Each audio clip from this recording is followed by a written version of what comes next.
ನಾನು ಒಂದು 3ನೇ ಸಲ 4 ಚುನಾವಣೆ ಎದುರಿಸಿದ್ದೀನಿ. ನಾನೇ ನೇರವಾಗಿ ನಿಂತು ನಮ್ಮ ತಂದೆಯವ್ರ ಕಾಲದಲ್ಲಿ ಆಯಿತು. ನಮಗೇನು ಅವಾಗ ಇನ್ನೂ ನಾವು SLC PUC ಇನ್ನೂ ಇರಲಿಲ್ಲ, SLCನೂ ಇರಲಿಲ್ಲ. ನಮ್ಮ ತಾಯಿಯವ್ರ ಕಾಲದಲ್ಲಿ 86ರಿಂದ ಒಂದು ಅವಕಾಶ ಆಯಿತು. 86ರಲ್ಲೇ ಸನ್ಮಾನ್ಯ ಸಿದ್ದರಾಮಯ್ಯನವರು ಆವತ್ತಿನ ಸರ್ಕಾರದಲ್ಲಿ ವಿಜಯಲಕ್ಷ್ಮಮ್ಮನ ಮಂತ್ರಿ ಮಾಡಿ ಅಂತ ಭಾಳ ಒತ್ತಡ ಇರೋದು. ಕಾರಣಾಂತರದಿಂದ ಮಾಡಲಿಕ್ಕಾಗಲಿಲ್ಲ. 94ರಲ್ಲಿ ಇದೇ ರೀತಿ ಘಟನೆಗಳು ನಡೆದು ಆಗಲೂ ಸಹ ನಮ್ಮ ತಾಯಿಯವ್ರನ್ನ ಸಮಾಧಾನ ಮಾಡ್ತಕ್ಕಂಥ ಕೆಲಸ ಆಯಿತು. ನಾವು 2004ರಲ್ಲಿ ಗೆದ್ದಾಗ ಇನ್ನು ಆಗೇ ಬಿಟ್ಟರು ಅನ್ನುವಂಥದ್ದೆಲ್ಲ ಇನ್ನೇನು ಗವರ್ನರ್ ಮನೆಗೆ ಹೋಗುವ ಸಂದರ್ಭದಲ್ಲಿ ಸಮಾಧಾನ ಮಾಡಿದ್ರು. ನಾವಿಲ್ಲಿ ತಂಗ ಸಮಾಧಾನವಾಗಿ ಬಂದಿದ್ದೀವಿ. ನಾವು ಯಾರ ಮೇಲೂ ದ್ವೇಷವೂ ಇಲ್ಲ, ಯಾರ ಮೇಲೂ ನಮಗೆ ಇದು ಇಲ್ಲ, ಸಿಟ್ಟು ಇಲ್ಲ, ಕೋಪವೂ ಇಲ್ಲ. ನಮಗೊಂದು ಅವಕಾಶ ಕೊಡಿ, ಒಂದು ಅವಕಾಶ ಕೊಟ್ಟರೆ ನಾವು ಏನು ನಮಗೊಂದು ನಾನು ಈಗ 3ನೇ ಟರ್ಮ್ ಗೆದ್ದಿದ್ದೀನಿ, 4 ಚುನಾವಣೆ ಎದುರಿಸಿದ್ದೀನಿ, 40 ವರ್ಷಗಳಿಂದ ರಾಜಕಾರಣ ಮಾಡ್ಕೊಬಂದಿದ್ದೀನಿ. 86ರಿಂದ ನಮ್ಮ ತಂದೆ ತಿರೋದ್ಮೇಲೆ ನಮ್ಮ ಅನುಭವನೂ ಸ್ವಲ್ಪ ಹಂಚ್ಕೊಳ್ಳೋಣ. ಈಗ ನಾನು ಕೊಟ್ಟಂಥ ಒಂದು ಸಣ್ಣ ಸೆಸ್ಕ್ ವ್ಯಾಪ್ತಿಯಲ್ಲಿ ನಾನು ನನ್ನದೇ ಆದಂಥ ಒಂದು ಕೆಲಸ ಕಾರ್ಯಗಳು ಮಾಡಿದ್ದೀನಿ. ನಮ್ಮ ಬೇಕಾದ್ರೆ ಒಂದು ಇದನ್ನು ಮಾಡಿಸ್ಲಿ ಸರ್ಕಾರ, ನಾನು ಕೆಲಸ ಮಾಡಿದರೆ ಒಂದು ಅವಕಾಶ ಕೊಡಲಿ ಅನ್ನೋಂಥದ್ದು ನನ್ನ ವೈಯಕ್ತಿಕವಾದಂಥ ಒಂದು ಅನಿಸಿಕೆ. ಭೇಟಿ ಮಾಡಿದ್ರಾ ಸರ್? ಸಹಜವಾಗಿ ಮಾಡಲೇಬೇಕಾಯ್ತದಲ್ಲ. ನಾವು ಇನ್ಯಾರನ್ನ ಕೇಳೋಕ್ಕಾಯ್ತದೆ? ವರಿಷ್ಠರನ್ನ ಭೇಟಿ ಮಾಡಬೇಕು, ನಮ್ಮವ್ರನ್ನ ಭೇಟಿ ಮಾಡಬೇಕು, ಎಲ್ಲರನ್ನೂ ಭೇಟಿ ಮಾಡಬೇಕು, ಹೈಕಮಾಂಡ್ನ ಭೇಟಿ ಮಾಡಬೇಕು. ನಮ್ಮದೇನೋ ಒಂದು ಒತ್ತಾಯ, ನಂದು ಪರ್ಸ್ನಲ್ ಆಗಿ ಎಲ್ಲರನ್ನೂ ಭೇಟಿ ಮಾಡಿದ್ದೀನಿ. ಏನು ಹೈಕಮಾಂಡ್ಗೆ ನಾವೇನು ದೊಡ್ಡವರಲ್ಲ, ಹೈಕಮಾಂಡ್ ಹೇಳಿದ ನಿರ್ಧಾರಕ್ಕೆ ನಾವು ಬದ್ಧ ಇರ್ತೀವಿ. ಆದರೂ ನಮ್ಮದು ಒಂದು ಒತ್ತಾಯ ಇದೆ. ರೆಸ್ಪಾನ್ಸ್ ಹೇಗಿತ್ತು?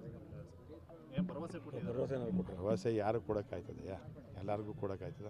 ನಮ್ಮ ಮನವಿಯನ್ನು ಗಂಭೀರವಾಗಿ ಪರಿಶೀಲಿಸ್ತೀವಿ ಅಂತ ಹೇಳಿದ್ದಾರೆ. ಮಾಡಿ ಸ್ವಾಮಿ, ನಮಗೊಂದು ಅವಕಾಶ ಕೊಡಿ ಸ್ವಾಮಿ ಅಂತ ಕೇಳಿದ್ವಿ.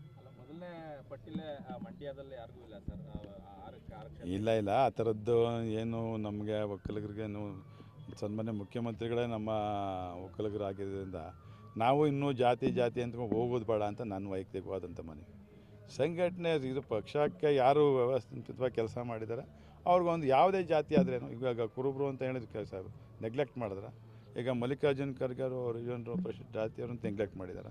ನಮ್ಮ ಪಾರ್ಟಿ ಅಧ್ಯಕ್ಷರು ನಮ್ಮ ಇವರು ಆ ಜನಾಂಗ ನೆಗ್ಲೆಕ್ಟ್ ಮಾಡಿದ್ದಾರೆ. ಇಲ್ಲ, ನಮ್ಮ ಈ ಜಾತಿ ವ್ಯವಸ್ಥೆನ ಫಸ್ಟು ನಾವು ಮಾತಾಡೋದು ಬಿಡಬೇಕು, ಪ್ರಾರಂಭ ಮಾಡಬೇಕು. ಮಾತಾಡೋದು ಬಿಡೋದಾದ್ರು ಪ್ರಾರಂಭ ಮಾಡಿ ಅಂತ ನನ್ನ ವೈಯಕ್ತಿಕವಾದಂಥ ಮಾತು. ಅನುಭವ ಆಧರಿಸಿ ಸಚಿವ ಸ್ಥಾನ ಕೊಡಿ ಅಂತ ಅಲ್ವಾ? ಇನ್ನೇನು ಈಗ ಅನುಭವ ಆಧರಿಸಿ ಕೊಡಬೇಕಲ್ವಾ? ನಮ್ಮ ಎಕ್ಸ್ಪೀರಿಯೆನ್ಸು, ಜಾತಿ ಶ್ರಮ ಇರಬೇಕು, ಜಾತಿ ಇರಬೇಕು. ನಾನು ಎಲ್ಲಾದ್ರೂ ಇದ್ದೀನಿ. ನನ್ನ ವೈಯಕ್ತಿಕವಾದಂಥ ನನ್ನ ಅನಿಸಿಕೆ ಏನಪ್ಪ ಅಂದರೆ, ನಾನು ಎಲ್ಲದರಲ್ಲೂ ಫಿಟ್ ಇದ್ದೀನಿ ಅಂತ ಅನಿಸುತ್ತೆ. ಹೈಕಮಾಂಡ್ ನಿರ್ಧಾರ ಆಯ್ತದೆ, ಅದಕ್ಕೆ ಒಪ್ಕೋತೀನಿ. ಎಲ್ಲರನ್ನೂ ಭೇಟಿ ಮಾಡಬೇಕಲ್ಲಪ್ಪ. CM ಮಾಡಬೇಕು, ನಮ್ಮ ಸನ್ಮಾನ್ಯ ಗೌರವಾನ್ವಿತ ಸಿದ್ದರಾಮಯ್ಯ ಸಾಹೇಬರು ಭೇಟಿ ಮಾಡಬೇಕು, ಮೇಲ್ಗಡೆ ನಮ್ಮ ಪಕ್ಷದ ಹೈಕಮಾಂಡ್ನವರು ಎಲ್ಲರನ್ನೂ ಭೇಟಿ ಮಾಡಬೇಕು, ನಮ್ಮ ಸ್ನೇಹಿತರು, ನಮ್ಮ ಜಿಲ್ಲಾ ಶಾಸಕರೆಲ್ಲರನ್ನೂ ಭೇಟಿ ಮಾಡಬೇಕು, ಹಿರಿಯರನ್ನು ಭೇಟಿ ಮಾಡಬೇಕು. ಎಲ್ಲರಲ್ಲೂ ಒಂದು ವಿನಂತಿ ಮಾಡಿದ್ದೀನಿ. ಅಂದರೆ ನಮ್ಮ ಜಿಲ್ಲೆಯಲ್ಲಿ 3 ಜನ ಆಕಾಂಕ್ಷಿಗಳಿದ್ದಾರೆ. ನಮ್ಮ ಜಿಲ್ಲೆಯಲ್ಲಿ 5 ಜನಕ್ಕೆ 5 ಜನನೂ ಆಕಾಂಕ್ಷಿತರಿದ್ದೀವಿ.